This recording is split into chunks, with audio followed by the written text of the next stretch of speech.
nze ndi migrant bosi wange tansasudde musaala nkola ntya nga oli migrant bosi wo oba kampani gyokolera tebakusasula musaala kampuni yange egitereddeko message tenzizeemu before nga tetunaba kuyingira nnyo mu nsonga kugamba nti katudde wano katudde wali tusooka ne tulaba steps kizootutte nga ggwe eyagenda okukola oba akolegana ne kampani oba ne boosi oyo step kizootutte okubanja sente zo era nsonga ki ezikumisiza omusaala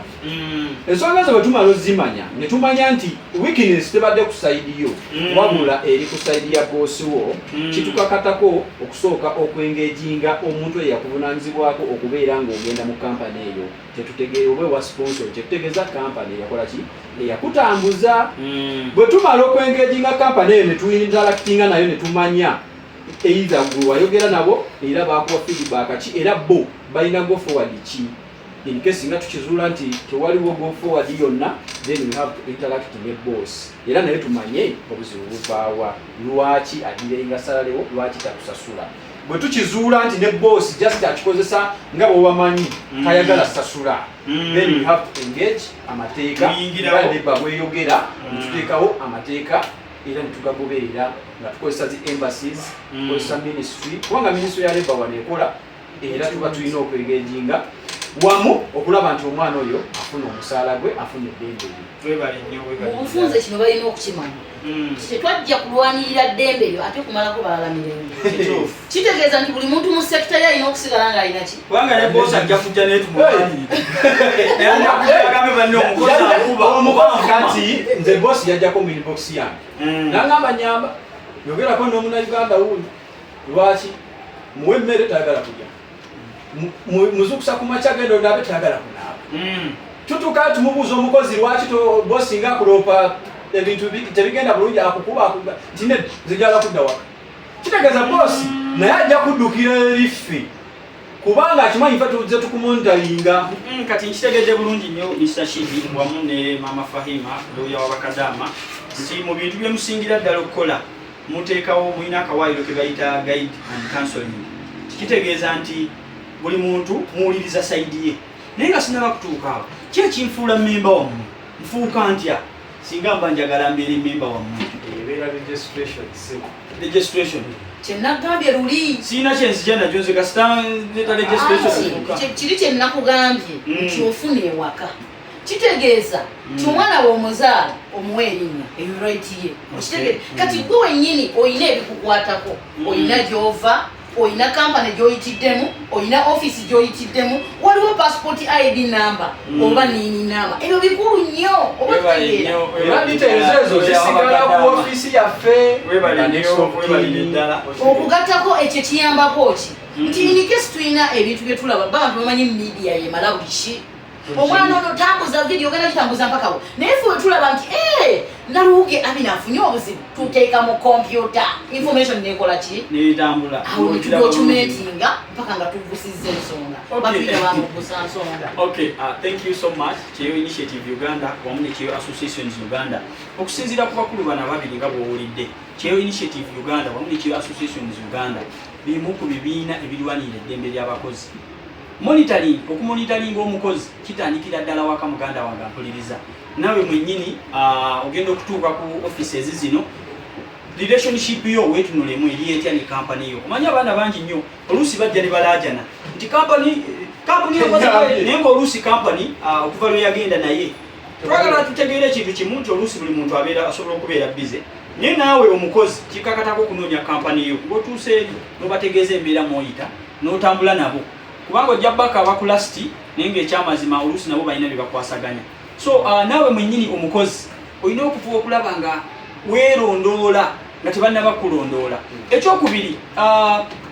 abafamire nabo oluusi basuula obuvunaanyizibwa leka kukola nga next of kin ku muntu ng'afuluma oluusi omutwala gy'otamanyi naawe n'otafaayo kulondoola kumubuuzaako okutegeera mbeera mwali n'ebisigadde. So kitegeeza weerina Kyeyo Initiative Uganda wamu ne Kyeyo Associations Uganda naye ng'okusingira ddala bwe kasita ojja ne details zo tebakola ku muntu atalina nampawengwa talina waagwa olina okujja n'ebikwatako wewandiisa nebuba wewola sente mu banka era ogenda nebikwatako webali nnyo webalire ddala kitegeeza oba ogenda okujja ku kyeyo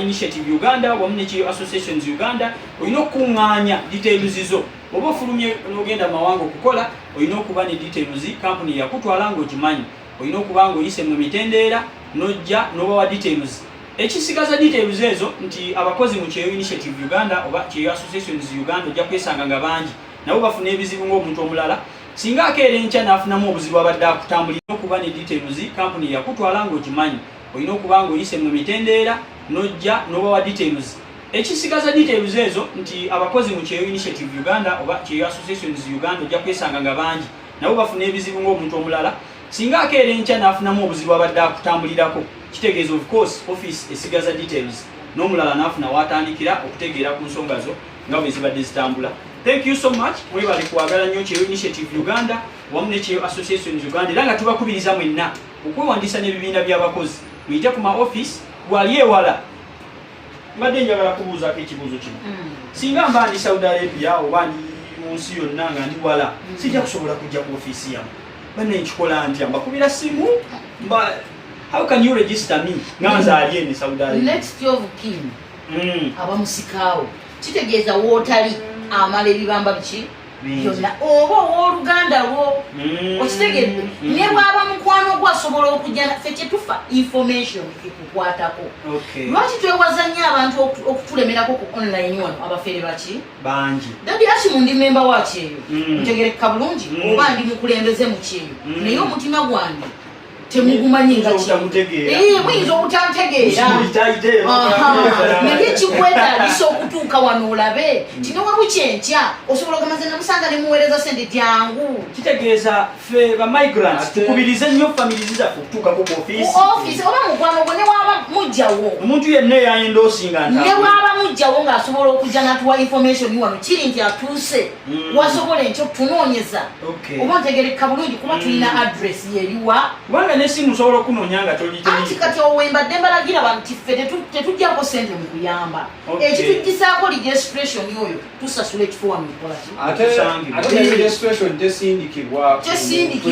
etuukawa natutuukira ku office kitegeeza nze wenfunayo omuntu ajja naŋŋamba sindika aba agenda kubba abakyeyo tetutolosa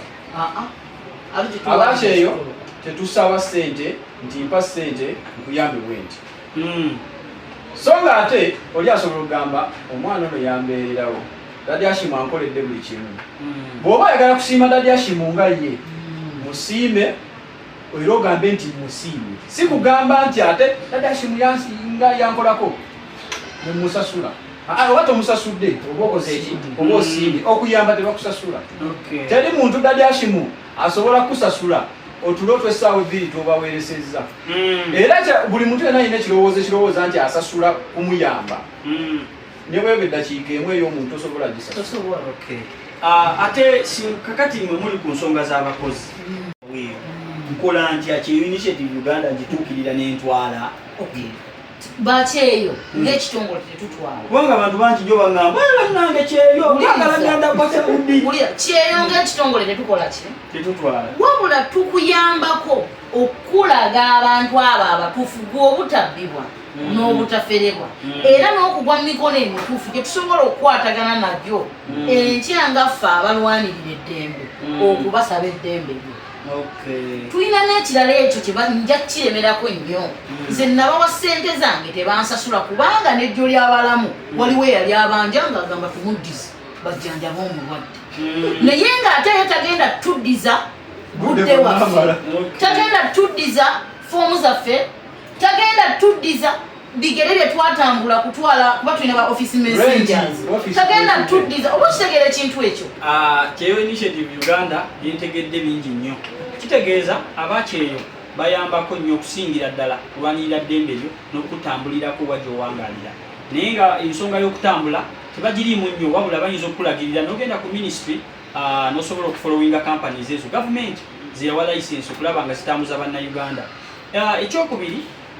bannaffe bangi nnyo ababeereyo oluusi ku mikutu nga beefuula bye batali kyeyo initiative uganda tetugenda ma inbox g'abantu nga tugenda tubagamba nkuyambe ekyakuteekesawo office tukulaba nga tubeera ne location omuntu wasobola okutuukira.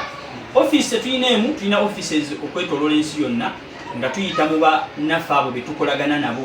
naddala ba agency baffe abali mu nsi ez'enjawulo abayamba ku bankuba kyeru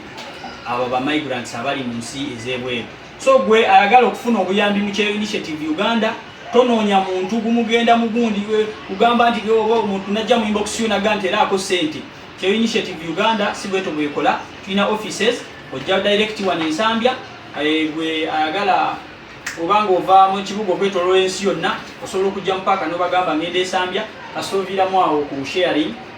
emabega wa sharing ku kizimbe kya Nsambya Craft Center floor ey'okubiri ojja kuba nga otusangawo. Secretary waffe abeerawo ebbanga lyonna okujjako olunaku lumu lwe tutakola lubeera lwa Sunday. Thank you so much. Kyeyo Initiative Uganda wamu ne Kyeyo Association Uganda. Kwebale nnyo kujja Mama Fahima. Tubeera wakadamu. So Mr. Shidi. So nsokulaba kutambi. Kwebale nnyo mwebalire ddala. Bali kuwangaalawo.